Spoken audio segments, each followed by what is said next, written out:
আল্লাহ যাকে খুশি করতে চায় তাকে ছেলে সন্তান দেয়, আর আল্লাহ যার উপর খুশি হয় তাকে কন্যা সন্তান দেয়।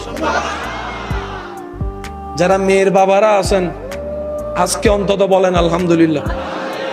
হয় নাই, আরো জোরে বলতে হবে।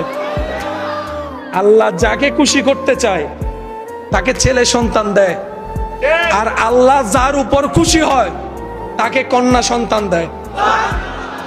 তো মেয়ে হলে আজকে থেকে যাবে। মুসা নবী আল্লাহকে জিজ্ঞেস করলেন, আল্লাহ কিভাবে বুঝবো যে তুমি খুশি হয়েছো? রব বলে 3টা লক্ষণ দেখলে বুঝবা আমি রব খুশি হয়েছি। সুবহানাল্লাহ। একটা লক্ষণ, আমি রব যখন খুশি হয় তখন আকাশ থেকে বৃষ্টি বর্ষণ করি। আমি রব যখন খুশি হয় তখন আমার বান্দার ঘরে মেহমান পাঠাই। আমি রব যখন খুশি হই তখন কন্যা সন্তান গই ঘরে আমি আল্লাহ পাঠাই দিই।